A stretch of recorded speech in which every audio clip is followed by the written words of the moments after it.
Hello coders, welcome back to our YouTube channel coding sister. So as you know कि हमने एक नई series का आगाज़ किया है जिसमें हम टाइपस्क्रिप्ट सीखेंगे बाय सर्च दिया रेपो। तो ये हमारी सीरीज़ का पार्ट 3 है जिसमें हम स्टेप 02 को करेंगे, जो बेसिकली कॉन्स्ट और लेट है, जिसमें हम पढ़ेंगे वेरिएबल्स। इसमें हम app.ts की फ़ाइल को ओपन करते हैं। तो ये हमारी फ़ाइल ओपन हो चुकी है। अब इसमें बेसिकली हमें बताया गया है कॉन्स्ट क्या होता है और लेट क्या होता है। कॉन्स्ट बेसिकली किसी भी कांस्टेंट वैल्यू को स्टोर कराने के लिए हम इस्तेमाल करते हैं, और लेट हम किसी भी वैल्यू को स्टोर कराने के लिए। Basically both are the containers to store some data. तो हम सबसे पहले कॉन्स्ट की एक एग्जांपल ले लेते हैं VS कोड में, या पहले लेट की कर लेते हैं। जैसे कि हमें इस app.ts की फ़ाइल में इन्होंने इफ़ एल्स की कंडीशन का इस्तेमाल करके हमें लेट को समझाया कि लेट बेसिकली क्या होता है। तो हम इसी को ही पहले परफॉर्म कर लेते हैं।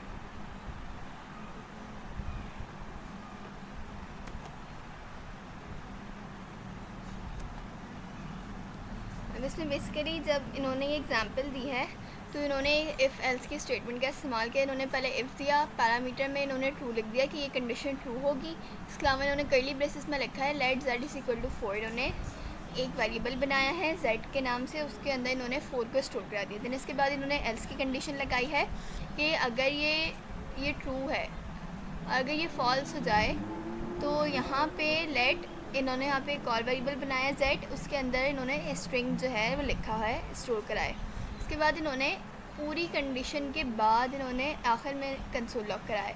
अब यहाँ पे इन्होंने लेट और प्लस z लिखा है। अब z पे एरर आ रहा है। अब यहाँ पे एरर लिखा है z is not define in the scope. अब ये एरर क्यों आ रहा है? ये हमें रेफरेंस एरर शो कर रहा है। रेफरेंस एरर बेसिकली हम वो एरर कहते हैं कि हमने एक कोई भी, जैसे हम फंक्शन बना रहे हैं और उसमें हमने फंक्शन के अंदर ही हम वहाँ पे कंसोल लॉग कराए ना, तो हमारा एरर नहीं आएगा। अगर हम उसके बाद उस कंडीशन के, उस डिक्लेरेशन के बाद हम उस कंसोल लॉग कराएं और वहाँ पे जो एरर हमें थ्रो होता है वो बेसिकली रेफरेंस एरर कराता है। अगर मैं इस कंसोल लॉग को कमेंट आउट कर दूँ और मैं इसको यहाँ एल्स के ब्लॉक में मैं इसे कंसोल लॉग करा लूँ और या मैं बेसिकली इसे ही कॉपी कर लूँ, तो अब यहाँ पे हमारे पास एरर नहीं आएगा। अब यहाँ पे एरर क्यों नहीं आएगा? क्योंकि हमने एल्स की कंडीशन के अंदर ही उसे कंसोल लॉग कराया, बिकॉज z जो है एल्स की कंडीशन के अंदर है और हमने इसे वहीं पर ही कंसोल लॉग कराया है, तो इसलिए यहाँ पे एरर नहीं आ रहा। और हमने बाहर जब हम इसे कंसोल लॉग कराए थे, एरर क्यों आया था? क्योंकि ये पूरी एक अलग कंडीशन है इफ़ एल्स की, और इसके बाहर हम अलग से इसे कंसोल लॉग करा रहे हैं, तो इस वजह से हमें एरर दे रहा है। अब मैंने यहाँ पे इसी के अंदर कंसोल लॉग कराया तो ये एरर नहीं दे रहा। अब हम यहाँ से टर्मिनल को ओपन कर लेते हैं और यहाँ पे कमांड प्रॉम्प्ट को, तो अब जब मैं इसे प्रिंट करा लूँगी तो यहाँ पे आप गेस करें कि क्या हमारे पास आउटपुट आएगा।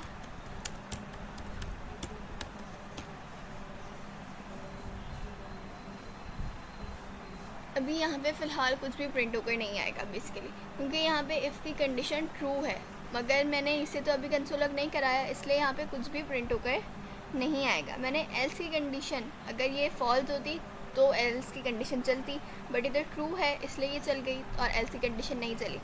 अब जब मैं इसे, आप देख सकते हैं यहाँ पे कुछ भी प्रिंट होकर नहीं आया। अब जब मैं इसे यहाँ से जो है इसको इफ़ की कंडीशन में कंसोल कराऊँगी, तब हमारे पास जो है कंसोल लॉग में प्रिंट होकर आएगा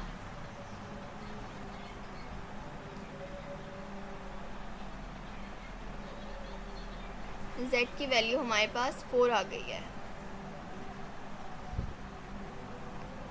क्योंकि यहाँ पे इफ़ की कंडीशन ट्रू है इसलिए हमारे पास z की वैल्यू प्रिंट होकर आ गई है। अगर ये फॉल्स होती तो हमारी कंडीशन जो है फिर एल्स वाली चलती।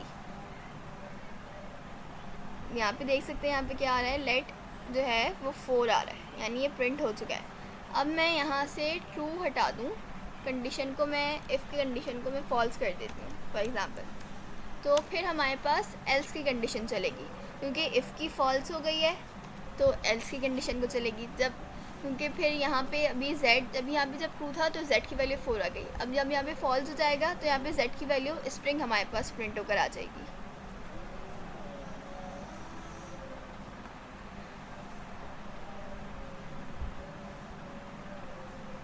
तो बेसिकली लेट का यही है कि ये एक ब्लॉक स्कोप वेरिएबल है, और ये जो है हम इसको वार पे इसलिए प्रेफर करते हैं क्योंकि वार एक ब्लॉक स्कोप है। वो हर जगह अगर आपने उसे एक बार डिक्लेयर कर दिया तो आप सब अपने मल्टीपल प्रोग्राम्स में आप उसे इस्तेमाल कर सकते हैं। तो मगर उससे एक प्रॉब्लम सबसे बड़ा ये है कि उससे बहुत सारे जो है कॉन्फ्लिक्ट हो जाते हैं, बहुत सारे बग्स एरर उसमें जो है पैदा हो जाते हैं। इस वजह से हम वार को इतना प्रेफर नहीं करते जितना हम लेट को करते हैं, क्योंकि लेट एक ब्लॉक स्कोप वेरिएबल है और इसको हम जो है अपडेट भी कर सकते हैं, इसको हम जो है दोबारा से रीडिक्लेयर कर सकते हैं। अब देख सकते हैं यहाँ पे हमारा प्रिंट होकर आ चुका है लेट स्ट्रिंग। अब इसकी सिंपल सी एक लेट की एग्जांपल ले लेते हैं।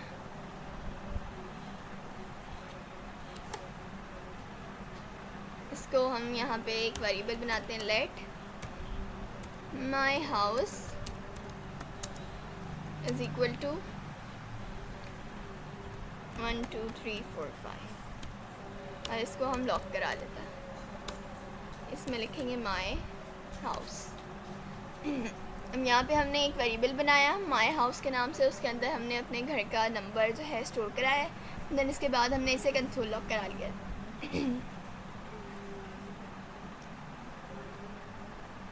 हमारे यहाँ पे प्रिंट होकर आ चुका है 1 2 3 4 5। सो बेसिकली लेट जो है हम किसी भी वेरिएबल को, किसी भी चीज़ को स्टोर कराने के लिए हम लेट का इस्तेमाल करते हैं। अब हम बढ़ते हैं कॉन्स्ट की तरफ। कॉन्स्ट बेसिकली मैंने अभी आपको जैसे बताया कि कांस्टेंट चीज़ों को स्टोर करने के लिए इस्तेमाल किया जाता है। फॉर एग्ज़ाम्पल पाई की वैल्यू, ग्रेविटी, ये सबसे कॉमन एग्जांपल्स हैं। कॉन्स्ट कैसे कांस्टेंट है, ये कभी भी चेंज नहीं होंगी। तो सबसे पहले हम एक कॉन्स्ट का वेरिएबल बना लेते हैं। Const pi is equal to 3.142। इसके बाद हम इसे लॉक करा लेंगे।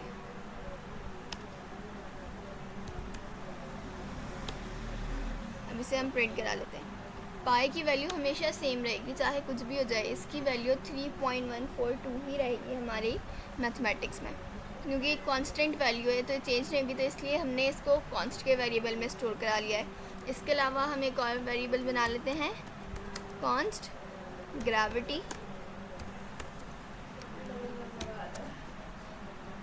9.8 वैल्यू होती है हमारी ग्रेविटी की। अब हम इसे भी लॉक करा लेते हैं। तो आप देख सकते हैं यहाँ पे हमारा 3.142 प्रिंट होकर आ चुका है। सो बेसिकली कॉन्स्ट और लेट जो है हम वेरिएबल्स जो हैं इनको हम स्टोर कराने के लिए इस्तेमाल करते हैं। किसी भी चीज़ को हमें स्टोर कराना हो उसके लिए हम कॉन्स्ट और लेट का इस्तेमाल करते हैं। अब आप यहाँ पे देख सकते हैं हमारा ग्रेविटी भी प्रिंट होकर आ चुकी है 9.8 और हमारा पाई भी प्रिंट होकर आ चुका है 3.142। तो कॉन्स्ट बेसिकली हम कांस्टेंट वैल्यू को स्टोर करने के लिए, फॉर एग्जांपल माय नेम, मेरा नाम है वो हमेशा सेम ही रहेगा, चाहे मैं इसे 10 साल बाद लिखूँ या 10 साल पहले लिखूँ तब भी वो मेरा नाम सेम ही रहेगा, वो चेंज तो नहीं होगा ना। तो इसी को हम स्टोर कराने के लिए कॉन्स्ट का इस्तेमाल करते हैं। सो अब आपको आई होप कि हमारा स्टेप 02 समझ आ गया होगा। इसके लिए मैंने डिस्क्रिप्शन में एक क्विज़ का लिंक दिया है, अभी आप वीडियो को पॉज करें और उसे जाके सॉल्व करें। अगर आपको उसमें कोई भी मसला हो तो आप वीडियो को रिज्यूम करके इसका सलूशन देख सकते हैं। तो बेसिकली सबसे पहले आप इसमें अपनी ईमेल डालेंगे, अपना नेम, फादर नेम। इसके बाद हमारा सबसे पहला जो MCQs है वो ये है, which keyword should be used to declare a variable whose value does not change. तो जैसे कि मैंने आपको बताया कि बार जो है ये चेंज हो सकता है, इसको हम एक प्रोग्राम में बनाएं, इसे मल्टीपल प्रोग्राम्स में यूज़ करें। लेट को हम जो है रीडिक्लेयर कर सकते हैं, रीअसाइन कर सकते हैं। कॉन्स्ट बेसिकली एक ही बार इनिशियलाइज होगा, एक ही बार डिक्लेरेशन होगी इसके अलावा इसमें कुछ भी चेंज नहीं होगा। तो इसका सही आंसर ऑप्शन नंबर 3 है, कॉन्स्ट इसका आंसर आएगा। What will be the value of after the following code execute. Const में इन्होंने एक वेरिएबल बनाया है a, उसमें 5 वैल्यू स्टोर कराई। जब हम इसे प्रिंट करा लेंगे, कोड को एग्जीक्यूट करा लेंगे, उसके बाद हमारा आंसर आएगा 5। हमारा थर्ड है, what type is assign to the variable in the following code. Const b number, इसको हमने b को जो है टाइप दी है नंबर की और इसमें वैल्यू स्टोर कराई है 33। 33 बेसिकली एक नंबर है और इसकी टाइप भी हमने बी में नंबर ही दिया, तो इसका आंसर ऑप्शन नंबर 2 आएगा। इसके अलावा 4 what will be the output of the code const C is equal to best. अब इसे कंसोल लॉक करा लेंगे सी को, तो हमारा आंसर बेसिकली बेस्ट ही आएगा, क्योंकि हमने कॉन्स्ट में सी को स्टोर करा है, इसकी टाइप स्ट्रिंग है और यहाँ पे हम कंसोल लॉक करा लेंगे तो इसका आंसर ऑप्शन 1 होगा। Why is let prefer over var in modern JavaScript? Let is faster. Let has a block scope variable. Let is restricted. Let is easy to type. इसका सही ऑप्शन बी है, let has a block scope. क्योंकि जो है late को अगर, क्योंकि इसका सबसे बेहतरीन फ़ायदा ये है ब्लॉक स्कोप का कि अगर हमने इसे एक जगह डिक्लेयर कर दिया, इनिशियलाइज़ कर दिया, तो हम इसको रीअसाइन और री डिक्लेयर कर सकते हैं। बट इससे जो है ना, हम इसको एक ही प्रोग्राम में इस्तेमाल करेंगे। हम जैसे हमने एक फ़ंक्शन बनाया तो हम इसको उस फंक्शन के अंदर ही उस वेरिएबल का यूज़ करेंगे, उसके बाहर हम इसे यूज़ नहीं कर सकते। बट वार में यह है, हमने उसे एक फंक्शन में डिफाइन कर दिया तो हम उसे मल्टीपल में यूज़ तो कर लेंगे, बट उससे बहुत सारे प्रॉब्लम्स आएंगे। उससे हमारे कोड में बग्स आ सकते हैं, एरर आ सकते हैं, इसके अलावा वो बहुत से कन्फ्लिक्ट हो सकता है उसके अंदर। तो इस वजह से हम लेट को वार पे प्रेफर करते हैं। What will happen if you try to access z outside of its block scope in the following code. यहाँ पे हमें एक कंडीशन दी हुई है इफ़ की इन्होंने इस्तेमाल की है और इसके अंदर इन्होंने कंडीशन दे दी है ट्रू। इसके अलावा इन्होंने इसके अंदर कर्ली बेसिस में एक वेरिएबल लिखा है लेट z और उसके अंदर वैल्यू स्टोर कराई है 4।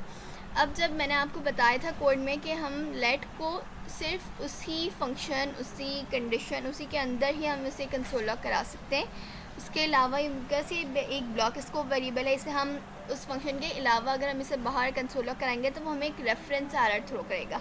रेफरेंस एरर बेसिकली वो होता है कि आपने एक जगह जब डिक्लेयर कर दिया, इनिशियलाइज़ कर दिया, तो आप लॉक भी उसी जगह कराएं। अगर आप उसके अलावा कहीं पे लॉक कराएंगे तो आपको रेफरेंस एरर थ्रो करेगा।